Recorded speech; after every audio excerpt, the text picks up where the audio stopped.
afternoon, and welcome to the MPC Digital Commerce event, Global Certification Authorities to discuss emerging securities standards panel. And basically, I'm your moderator, Rustin Miles. I'm founder and advisor of Bluefin. And also, we have Brian Byrne here, Director of Engagement and Operations with EVCO, and Eric Jameson, Vice President of Product Management for Yodlee. And really, what we want to talk about today is we want to talk about security. And we know that a lot of folks have, been only thinking about this from one perspective for a long time, and that's the PCI security standards. And that has ever been as important as ever has been, because breaches are still up and to the right. But what we're starting to see now is that, hey, it's important to be in compliance. It's always been important to be doing the right things and to be doing the right things according to a common set of standards that have been industry grown and industry created, right? So I think that's been a good thing. But what we're starting to see is that it's not just about compliance. We're starting to see that these privacy regulations are taking us out past payments, and out to protecting other kinds of data that are touching our mobile. It has to do with mobile. It has to do ultimately with protecting the customers and the consumers and the people really that are relying on us to create software and to connect them to it with these kinds of mobile devices. So today with the agenda, what we really want to do is talk about the breach statistics and vectors, give a little bit of a quick update there. I'll run through that. And then really talk with these gentlemen to hear some lessons from the pandemic, and also what's shaping up for the future of in-person and in-app payments. We'll move on to some of the privacy regulations, remain in compliance, but also really protecting the consumers, and then kind of round that out with what are the bodies like the PCI, SSC, and EVCO doing about this. So I guess from the top here, we'll talk about the average cost. We're starting to see that it's shaping out that the average cost of data breaches, of course, continues to rise. But what we're seeing is that folks are these hackers are looking for data, rich data that oftentimes comes with more than just payment data, right? If they can connect that payment data up with healthcare data, personal information, personal health information, other kinds of financial information, maybe personal information like social security numbers, et cetera, where they can perfect a more perfect account takeover or identity theft. We're starting to see that areas that used to be high have come down a little bit. Education, while still high, used to be according to the top of that stack. Honestly, starting to see a lot of higher education for a long time have been taking payment security and other kinds of security very seriously. But as you can see, the overall cost almost across the board, pretty much, and especially in a lot of the growth areas with the most amount of growth, that the breaches are definitely increasing and focused on areas where there's multiple kinds of data. Another thing that we've seen that's happening that's affecting security and ultimately the privacy is that the average time to identify these breaches is just getting longer, and I think we'll see it get even longer here post pandemic. And this is a really crazy one, because this is where they're in your network and they've been there for hundreds of days before you even find out. And that's really interesting because it's to the hacker's best interest to not get caught. We only hear about a breach when the bad guys got caught. And so they'd like to stay undetected and hide in the weeds and consistently exfiltrate data from your app and your systems. So we're starting to see that take longer and longer. And the other thing that's interesting about that is that we're starting to see that there's probably fewer and fewer breaches that we hear about in the retail sector, and that's not because the bad guys aren't in there. It's because a lot of them are waiting for the cards to show back up in person. So we're probably going to see some of these average time to identify a breach to extend out even further when we look back at 21, when we look back at 22, based on some of that. Again, this reporting is done by the Ponemon Institute and supported by IBM. And the final slide I'll have here is just some of the vectors that I think are important. Hey, breaches are on the rise. People are getting in and staying in longer. but how are they getting in, and what are the things we ought to take a look at, especially from a mobile perspective? One of the interesting ones is here is compromised credentials, and a lot of that times where we've seen that happen in the more recent reports is you're looking at a vendor or a service provider where they're actually the ones who've been breached, and then the bad guys are using that breach to get to the merchant actual credentials and then using those credentials to access the merchant. So this tells the story that it's very important for you to be secure, and it's every bit as important or more important for your service providers, for your vendors to be secure.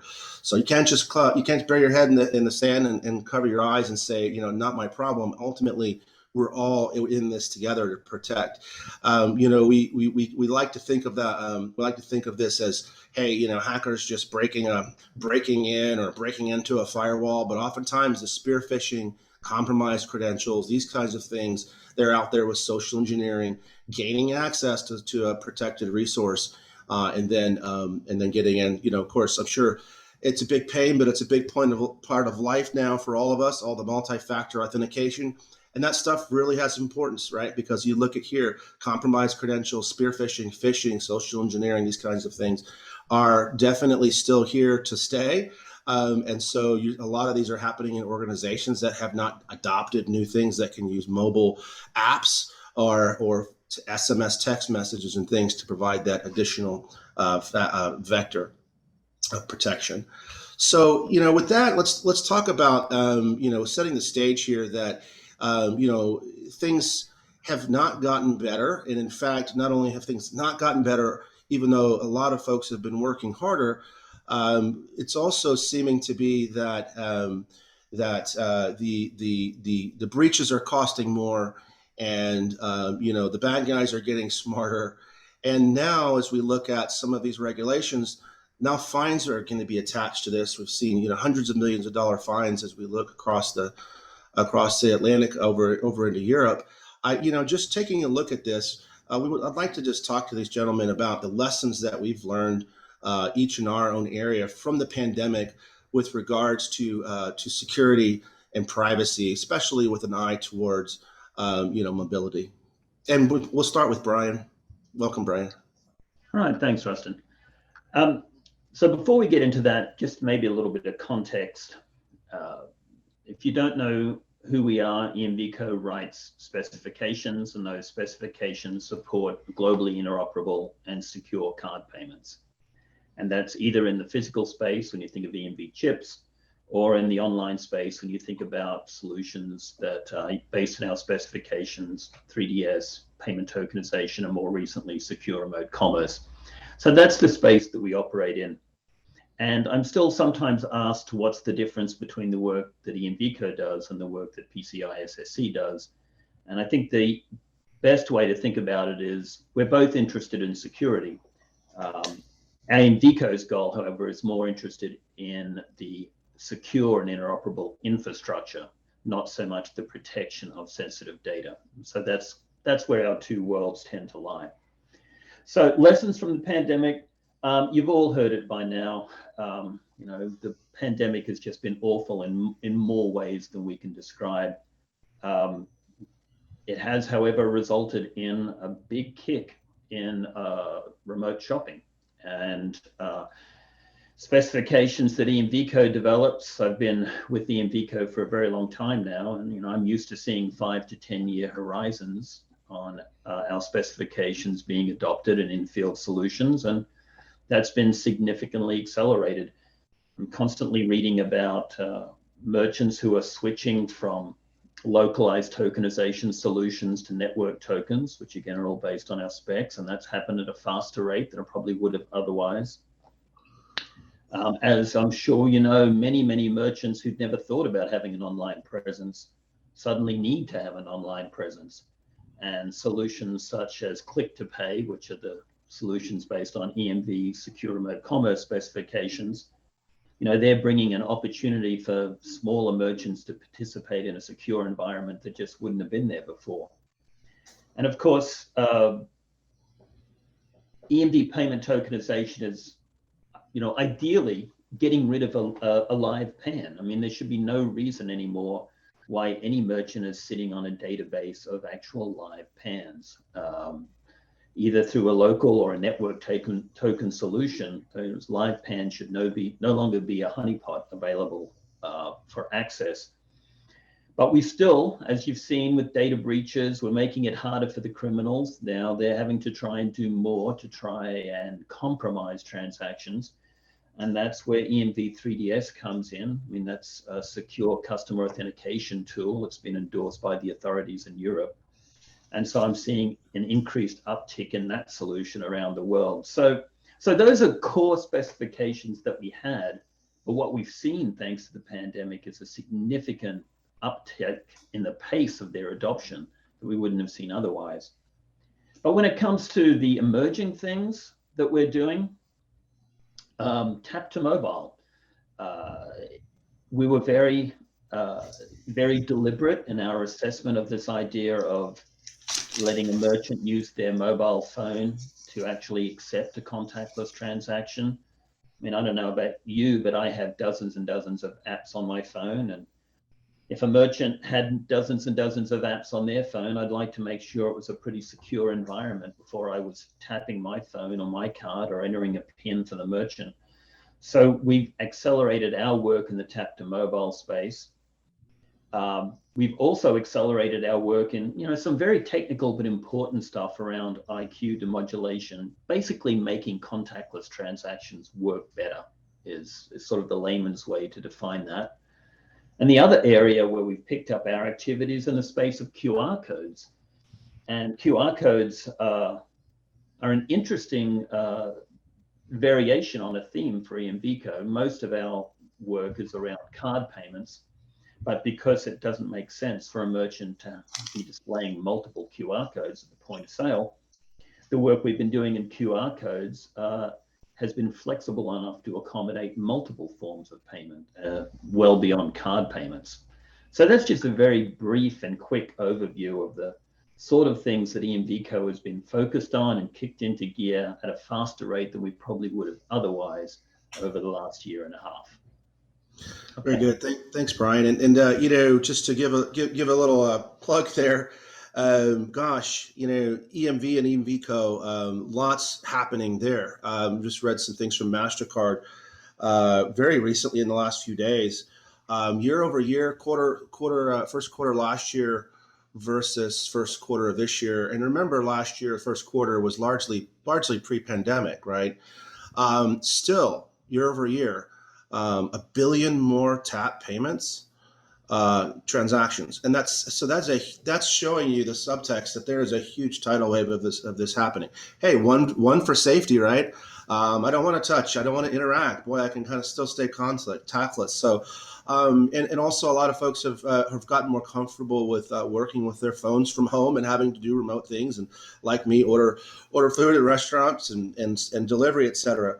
So the other one, the other interesting one I saw, again, also from MasterCard, is that, they're swiping, as they say, swiping left on Stripe. So it'll all be going chip, yeah, right? Tap and dip. And I think it's by 2024 in certain markets, it'll be gone. And by 2033, they say that they're not going to accept any more Stripe transactions. So that's going away. And then one final tidbit there while we're talking about things that have to do with EMV and, of course, network tokens or even EMV tokens. Looks like Visa is going to be offering an beneficial interchange reduction for those merchants that offer that use EMV tokens. So lots of great things happening in the secular market there, or secular trends, if you will, moving, and then also incentives, and also maybe even some changes from the brands that are just pushing it this way to better authentication. Doesn't mean, in my opinion, that we still should not have great security, encryption, and do all the things from the data security standards perspective, build great software, secure software, take advantage of these other of the software security standards and be in compliance with those. But oh my gosh, also, can we authenticate, with 3D Secure, and with the chips with tap, et cetera. So I think we're just moving into just a lesson from the pandemic for me is that it has caused us to rethink safety. It has caused us to rethink both on all different levels, personally and professionally, and security. And also, it's driven us into omni-channel commerce, which means that a lot of these technologies that would have otherwise maybe taken more than a decade or so to really come in to find that tailwind have come in rather quickly here. So with that, Eric, would you share some of your thoughts and lessons from the pandemic that you all have learned at Yodlee? Sure. So by way of introduction, for those of you not familiar with InvestNet Yodlee, we are a data platform, right? So we've traditionally been associated with aggregation, the ability for consumers to consolidate a view across multiple accounts into a single platform. And that data can then be used for different types of applications. Our parent company, InvestNet, is really highly focused on the wealth management exercise. So clients sitting down and formulating a financial plan with their advisor to use that data. Right? So that's one of the key areas that we're focused on from a data perspective. When you think about that data, one of the key things that we can do with that data is enable payments. Now, we enable payments for different types of providers. They can be financial institutions, banks, investment firms, to allow consumers to open up an account. It's typically associated with that account opening so that they can associate a foreign or external bank account with that provider, with that financial institution to enable transfers. So we're enabling those types of transactions and activities there. We are also working with the fintech space. So one of the key areas in fintech that we do help enable are the different types of wallet providers, app types of scenarios where someone is maybe doing an automated savings, right? A kind of set and forget kind of savings plan that I think a number of people have become increasingly more familiar with throughout the pandemic, right? We're seeing that certainly from a trend perspective as we look across all of our data and are able to kind of assess some of the trends in uses of different types of apps. And certainly that automated savings plan is one of the key things that consumers are starting to leverage. So when we think about how we are enabling transactions, we are really validating that bank account information that is associated with ACH transactions. And one of the key things that the governing body for ACH, which is NACHA, implemented this year was an account validation rule. And so they've had a rule in place around the need for providers initiating a web debit to have a transaction monitoring system as part of their overall service to monitor activity, ensure that they're not introducing fraudulent transactions into the ACH network. One of the key things that they did this year was implement a new rule that requires the validation of an account before the first time use. So before a transaction is initiated off an account that a consumer wants to set up in one of these various applications that I've described, they have to go through a validation. And one of the ways that we can do that is through our ability to connect all of these different financial institutions and acquire that data on behalf of the consumer. Traditionally, we've done that through a credential-based type of a scenario. We are starting to move, and I think, Rustin, you cited PSD2 in Europe as a great example. We're starting to move towards more open banking connections, where we're starting to leverage some of that token-based authentication that Brian was talking about when we think about at the account number level, where we can also apply that tokenization to the authentication of that user with their financial institution. And through that open banking now, with that authentication, we can start to acquire that same data elements, or I should say those same data elements that are used to facilitate the ACH transactions.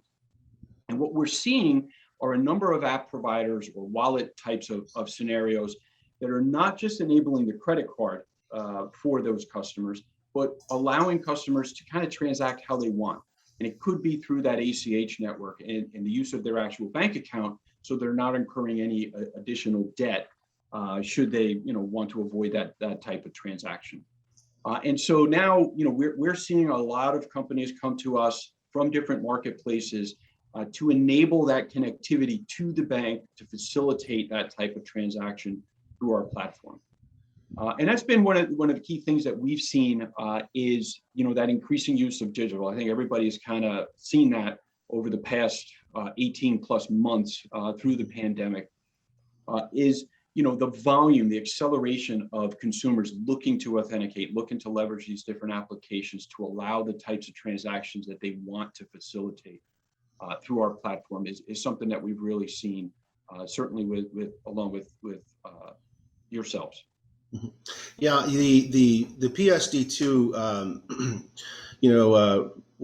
I believe the date's in the past already, but requiring the sort of the secure customer authentication that 3DS 2.0 provides.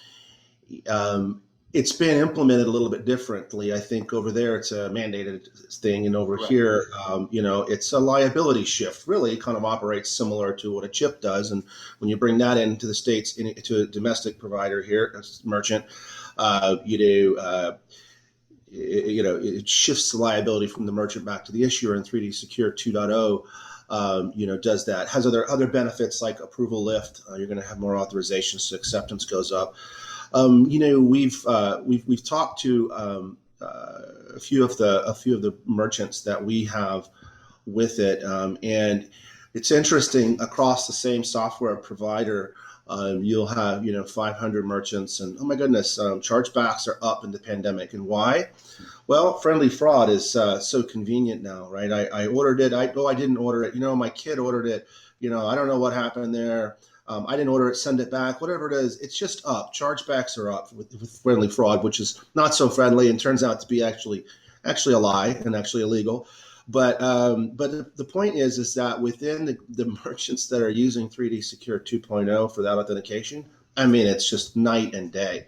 You're talking about a massive reduction in friendly fraud for the companies that implement it properly. And of course, you have those folks that tried out 3DS 1.0 in the past, and they've got all the ticks in their head about, this is this, and it's friction full and all that kind of stuff. And turns out the way that this one's been implemented, it's a lot less friction. And also, you can make that choice at the end of the transaction. The merchant can to say, you know what, I'm still going to go ahead and authorize this card. I'm just not going to have the chargeback protection. So I think a lot of these technologies that are coming out to provide better authentication, better security, we ought to take advantage of those as providers of payments and payment related services. And the one that you talked about, when does that NACHA rule is coming into effect that's requiring that verification? Like pretty soon, right? It actually went into effect in March of this year. It's not going to go into enforcement until next year, right? So a lot of the feedback from the payments community was they needed additional time with the pandemic, right? They had some impact to resources. Everybody kind of got used to working from home. And they needed a little bit additional time to transition to enable whatever solution, right? There's a variety of different approaches that one can use to meet the account validation rule, but they did need some additional time. And so NACHA did grant an extension of the enforcement until March of 2022. So that's when that will go into effect. Cool. Thanks for that, Eric. Yes. So Brian, when we're looking at the, there's this shift from, in-person payments, right, to in-app payments and to remote commerce. And also I know for a fact it's happening, and because I've done it, but I might be at a store that I like to go to and they don't have what I want there. And so I'm actually doing an in-app purchase while I'm in store for what they, so the whole omni-commerce thing is sort of just becoming wherever's convenience. I, as a human in the point of sale, wherever I choose to make that sale happen, point of sale is not a merchant-centric idea so much anymore. How do you see, the future of in-app, and not just in-app, but also just mobile commerce payments shaping up in light of the security and the authentication impacts, that are coming in from PSD2 and just this shift from the pandemic? Yeah, so there's a couple of themes to that answer. Some of the things you're talking about are rules-based applications of technology that are already in market, and it's really up to the payment systems to figure out how they want to start applying those rules. But the technologies I've been talking about, payment tokenization, 3DS, secure remote commerce, all of these technologies. In fact, we're working with our advisors right now on the possibility of using a QR code triggered activation of secure remote commerce at the point of sale. So you're absolutely right. All of these environments are starting to merge together. On the other hand, there's also technology aspects that we're looking into as well. One of the things we're working with our advisors on right now is a concept of a Wi-Fi BLE kernel. So anywhere in the store, let's get away from this idea of standing in line. No one wants to stand close to people anymore. The pandemic has really enforced that, right? So let's move to a more flexible environment where this kernel knows that you're in the store, and that brings a whole new level of interaction in terms of security and comfort level on the transaction. Yet I can walk up to you anywhere in the store and say, would you like to buy that? Great, way to go. Let's do the transaction anywhere in the store. So that's one of the newer things that we're working on to acknowledge the fact that the world has changed and it's not going to go backwards. We're going to be living with the variation on these new shopping experiences that are just here for us for the future. One of the other things that we're working on right now, next month, we're going to be asking our board of advisors to approve the release of 3DS 2.3. And one of the things that 3DS 2.3 is going to do is going to start improving the options for voice activation. So we've been working closely with FIDO now for a couple of years on let's incorporate voice authentication as part of the authentication of the shopper at the time of payment transaction. So you're absolutely right. These things are starting to blur the payment. And by the way, just taking a quick step back, I know my lawyer will be disappointed. My EVCO's lawyer will be disappointed if I didn't mention, yes, I follow quite avidly the industry news about pricing changes and when certain liability shifts are happening and when mag stripes are no longer going to be on cards. But I am obligated to say that EVCO's role is never to discuss those sort of business issues. We're there to make sure the technology works and it's interoperable. The payment systems make their own decision on the business calls. But yeah, we're working on further pushing forward on different technology options. And you're absolutely right. The tools that we've already put in market, I can see the payment systems coming up and working with the merchants on interesting and innovating ways to better support omnicommerce.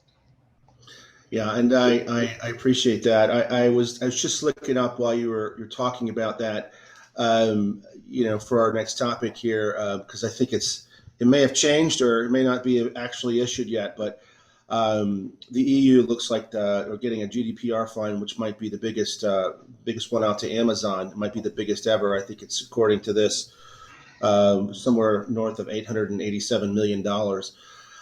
So we're seeing, it's outside of payments, but boy, does it affect payments. This is a big target, right? It's probably the biggest target for hackers because you can quickly and easily monetize the data that you breach, that you compromise.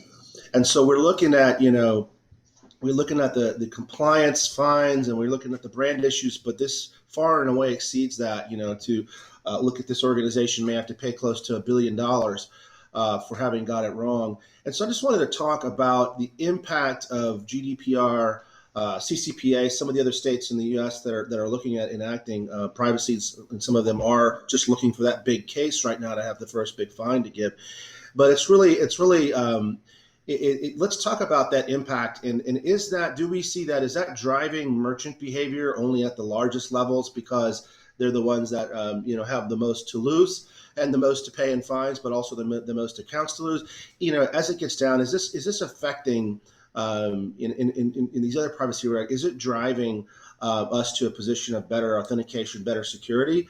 And if so, I just want to hear, what can folks be doing about it? Certainly in areas where they don't have privacy regulations, but ought to be thinking about that way. I mean, Eric, do you have any input you want to give to that? I mean, I think the biggest thing that we're seeing, right, is this trend towards this tokenization, right? So we're seeing it from an authentication side. I think Brian was referencing it again in the transaction side.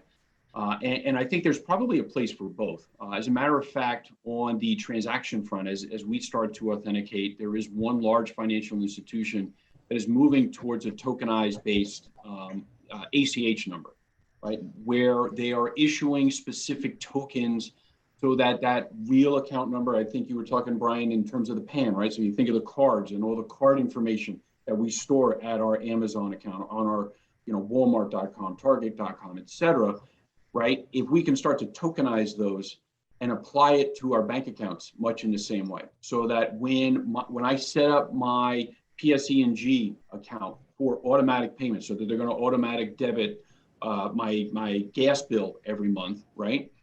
If there is a tokenized way that PSE&G can associate my USAA account with them, right? That's a better way. That's a way to kind of secure and protect and know for both USAA and PSE&G, we have a direct connection to that customer's bank account through this individual account number used just for this use case scenario, exclusively. So if USAA sees that account number from another provider, they immediately know that there's fraud being perpetrated on that account. They can not only restrict that transaction, but also let PSE&G know, hey, your system is potentially compromised. I think that's the other key thing, right, is the sharing of this information to alert people, right? We have a wealth of data that we all have, right, and a wealth of information that we see with each and every transaction. How can we start to leverage that to not just act on that transaction, but also share that information with our colleagues, if you will, across the industry? So those are some of the things that we're seeing when we think about open banking related to PSD2. And turning that into a way for us to better secure each and every payment transaction through that ACH. Yeah, if I can just add on to what Eric was saying there, and you're absolutely spot on. My world is the card world, right? And the card payment world. And I remember when we first introduced payment tokenization, it was really cool. You're tapping an iPhone, you're tapping an Android phone, and you're passing a token, you're no longer passing a live account number. And we all thought that was really cool. And I don't want to be dismissive. I mean, it is. It was really cool technology. But we have Netflix, who sits on our board of advisors, and they're sitting there going, yeah, well, that's really cool, but we'd like you to change the spec so we can just swap out millions and millions of account numbers right now and get rid of all of these live account numbers out of our system. And we did, and they did. So, it's great to see that sort of thinking migrating beyond card payments into other parts of the payment space. Yeah, we get excited over at Bluefin about tokenization, and especially even vaultless tokenization. I know it's a little bit it's not like the network; it's different use of the word token, but basically getting data off of folks' networks that they don't need. You'll have an insurance software program there that's got social security numbers for 1 million people that they may only need once at underwriting, and they may only need once 3 years from now when someone calls in to validate themselves, right? But for those 2 periods in time, you have exposed someone's social security and private information for 3 years or forever, because after they leave you may still feel you have a business need to store it. So I think tokenization on some of these concepts should be used even far outside of just the payment space. It's just that since we're getting hit so hard by the hackers all the time because it's the easily monetizable thing, we're learning those lessons, we're creating those technologies, and then those folks in the back, they get to learn from us and go implement it. But good for them. So anyways, I think we're at the top here. Just wanted to thank you, gentlemen, for everything you do, for the companies that you support, and for forging ahead with payment authentication, payment security, and just for being evangelists for these kinds of technologies. I've been at this, I know, as you guys have been, for probably a decade, and it's really good to see people getting excited about these kind of concepts, because this was probably not an exciting concept 10 or 15 years ago. And now it's the next evolution in the revolution of payments. So appreciate you guys and appreciate MPC for having us on here today. Absolutely. Yes. Thank you very much. Appreciate it.